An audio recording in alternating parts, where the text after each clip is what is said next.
Kalau perbedaannya sholat orang syariat dengan orang hakikat itu Patua di mana perbedaannya? Sungguh sangat jelas perbedaannya. Karena orang-orang yang berjalan di jalan umum, Ya, mereka mengatakan mereka itu menyembah kepada Tuhan. iya. Tetapi mereka belum tahu apa itu iyyaka na'budu wa iyyaka nasta'in. Mereka belum tahu itu. Iya. Seandainya mereka sudah tahu bahwa tidak ada yang menyembah Allah selain Allah itu sendiri. Nah, itu masuk ke hakikat sudah itu. So, tujuan syariat itu menuju hakikat. Jadi perbedaannya jelas.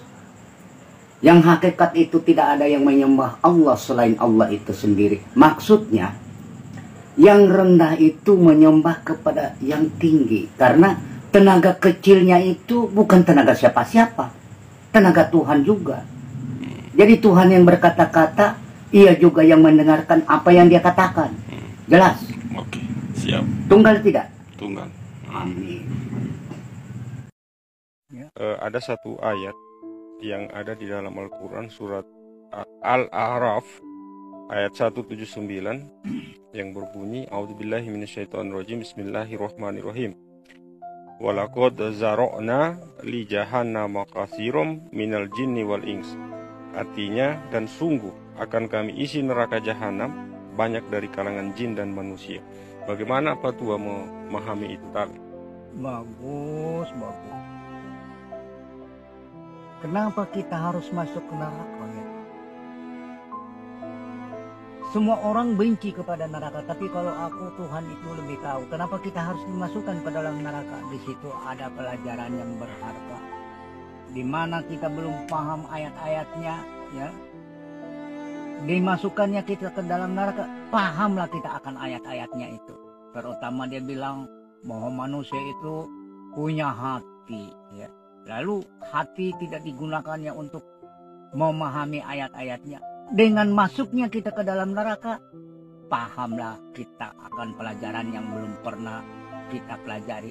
Jadi pelajaran yang berharga yang kita peroleh di dalam neraka itu. Tuhan tidak menyiksa kita, malah dia cinta kepada kita. Karena kecintaannya lah sehingga dia masukkan, disekolahkan lah. Ya, itu neraka itu sekolah. Dari Nur Said Patua, dia menanggapi statementnya Patua sebelumnya yang mengatakan bahwa kitab Zabur, Taurat dan Injil dianggap tidak sempurna, lalu kemudian disempurnakan oleh Al-Quran. Bagaimana Patua menjelaskan itu, Tabe? Oke, sebenarnya Tuhan itu maha sempurna. Iya. Tetapi semua kitab yang dia turunkan, dia sesuaikan dengan keadaan zaman. Ya. Lalu di zaman Daud diberikanlah kitab Zabur. Ya. Lalu di zaman Musa diberikanlah kitab Taurat. Nah, lalu di zaman Isa diberikanlah kitab Injil. Itu semua dicocokkan dengan keadaan zamannya. Ya. Lalu ketika Nabi Muhammad lahir, apa yang kekurangan di dalam kitab-kitab lama, itu disempurnakannya di Al-Quran. Jelas? Siap. Thank you. Matinya hati adalah kebodohan. Hidupnya hati adalah karena ilmu. Ya. Mohonlah selalu kepada pemilik hati agar supaya hati ini selalu dihidupkannya dan disiraminya dengan ilmu yang baik, bukan ilmu yang buruk. Siap, terima kasih. Jangan lupa follow. Gimana menghilangkan kesirikan? Baik, untuk tidak menduakan Tuhan, ya, kita telah lenyap, yang ada tinggal Tuhan. Ya. Teringat aku dengan perkataan seorang ahli sufi yang bernama Abu Hasan An-Nuri. Dia mengatakan, "Idza wajadtu qalbi faqidtu rabbi, wa idza wajadtu rabbi faqidtu qalbi." Apabila aku berada pada Tuhanku, maka aku tidak ada. Yang ada hanyalah Tuhan. Tetapi apabila aku berada pada diriku, Tuhan tidak ada, yang ada hanyalah aku. Oke. Mana yang seharusnya duluan, Pak Tua? Menyembah Allah atau mengenal Allah dulu? Mana yang lebih duluan antara keduanya itu, yang semestinya menurut petua? Kalau menurut aku pribadi ya, kita itu belajar dari salah menuju kepada yang benar. Sudahkah kita tahu ketika kita sementara menyembah Allah, kita belum tahu, hanya kita atas perintahnya kita pun ikut, tunduk. Di dalam ketundukan itu baru muncul pertanyaan-pertanyaan di dalam benak kita. Ya, siapa sebenarnya yang kusembah ini? Jadi salah dulu baru benar. Tidak ada benar itu di dalam benar. Benar itu ada di dalam salah. Berarti menyembah dulu baru mengenal. Bagaimana mungkin engkau mengenal dulu baru menyembah? Menyembah dulu. Itu jalan menuju kepada pengenalan. Masuk? Iya. Tapi kan ya, kalau kita menyembah tanpa mengenal, kan tidak tahu siapa yang kita mau sembah. Betul sekali ya. Tetapi mana mungkin engkau tahu yang engkau sembah jika kau tidak menempuh jalan salah dulu. Oke. Dari salah dulu baru kau dapatkan benar. Jadi ketika kau dapatkan benar, lain persoalan lagi. Yang sesungguhnya Allah sendiri yang menyembah Allah sendiri. Berarti dari menyembah itu kita salah, begitu? Iya, iya. Dari kesalahan kita menyembah Mendapatkan benar. baru mendapatkan benar, Betul. baru menuju pengenalan, begitu? Ya, itu sudah lain urusan lagi. Ketika kita sudah mengenal, ternyata bukan kita yang mengenal. Dia yang mengenal kita. Karena apa? Kalau kita mengenal dia, berarti kita lebih ilmuwan daripada dia. Masuk? Iya. Oke. Sedangkan yang berilmu tunggal adanya. Hanya dia yang mengenal kita. Kita tidak mengenal dia. Kalau perbedaannya sholat orang syariat dengan orang hakikat itu petua di mana perbedaannya? Sungguh sangat jelas perbedaannya. Karena orang-orang yang berjalan di jalan umum, Iya. mereka mengatakan mereka itu menyembah kepada Tuhan. Iya.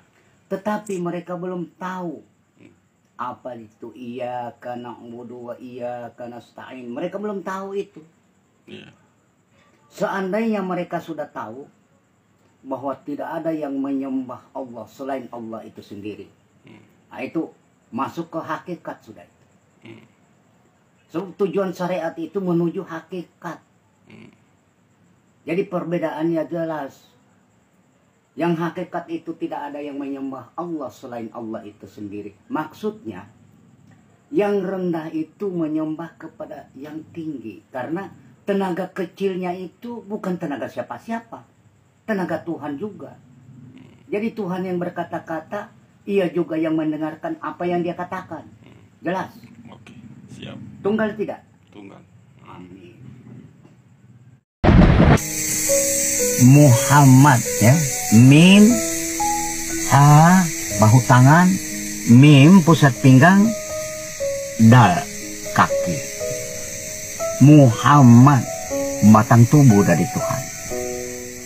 Kemerdekaan menurut fatwa itu apa? Tidak mengganggu orang dan tidak diganggu orang. Ya. Merdeka. Iya, silakan. Kalau kita mengganggu orang itu menghilangkan kemerdekaan kita. Bukan orang yang kita hilangkan kemerdekaannya. Betul. Itu akan kembali kepada kita. Karena apa? Orang itu takkan tinggal diam karena akunya terganggu. Iya.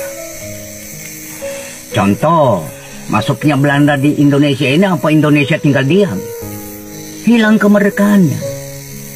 Terpaksa bangkit membela akunya. Ya, berarti secara umum Indonesia secara keseluruhan menurut fatwa sudah merdeka atau belum? Belum. Salah satu contohnya tidak merdeka apa? Nah, hukum Indonesia kan masih hukum Belanda. Pertanyaan yang bagus. Ya. Aku harus melakukan kajian untuk menjawab pertanyaan ini. Kalau aku berdasarkan aku, berarti aku sudah membangun satu kekuasaan di luar kekuasaan Tuhan, itu mustahil. Jadi ketika aku bergerak, aku itu cuma digerak, diajar, ya. Guru itu mengajar yang bodoh. Dijatuhkanlah kita ke dalam salah, itu ada manfaatnya. Dari situ kita mendapat pelajaran yang berharga sekali. Timbullah penyesalan, ya. So, kalau kita tidak dijatuhkan di dalam salah, mana kita tahu itu salah. Seperti gini contoh, kalau kita tak pernah injak bara api, mana kita tahu api. Jadi ketika kita dijatuhkan dalam dosa, alhamdulillah, sebenarnya ini bagus. Disitulah kita merasakan, oh beginikah.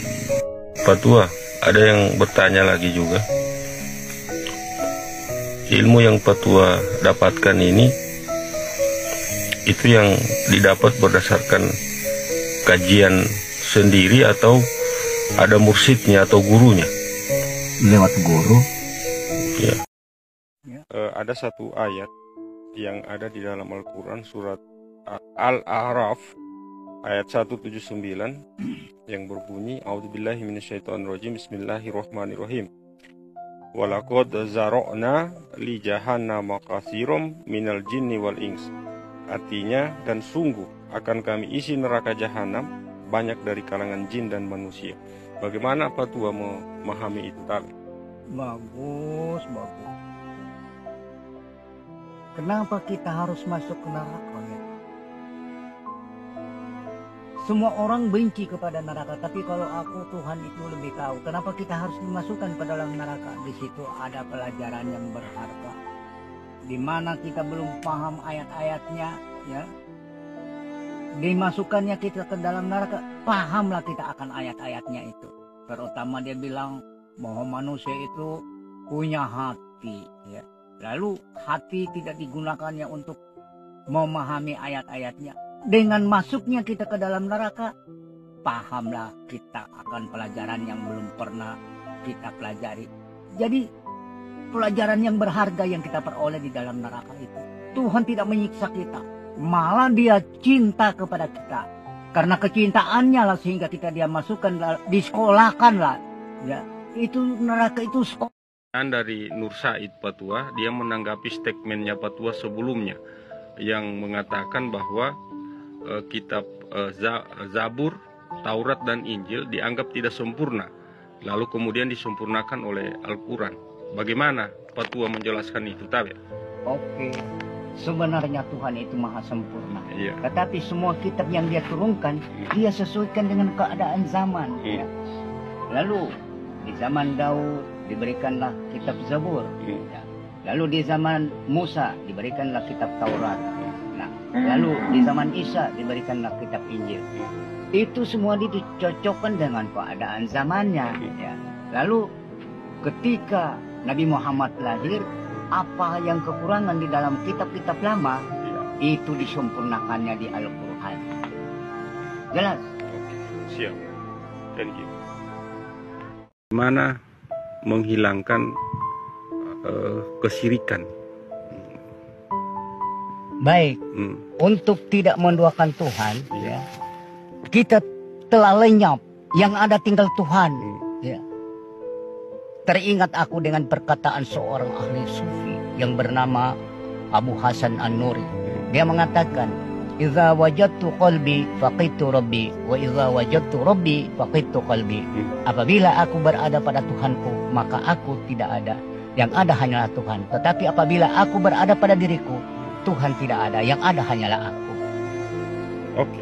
Oke.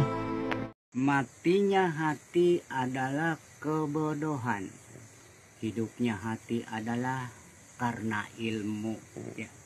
Mohonlah selalu kepada pemilik hati agar supaya hati ini selalu dihidupkannya dan disiraminya dengan ilmu yang baik, bukan ilmu yang buruk. Siap, terima kasih.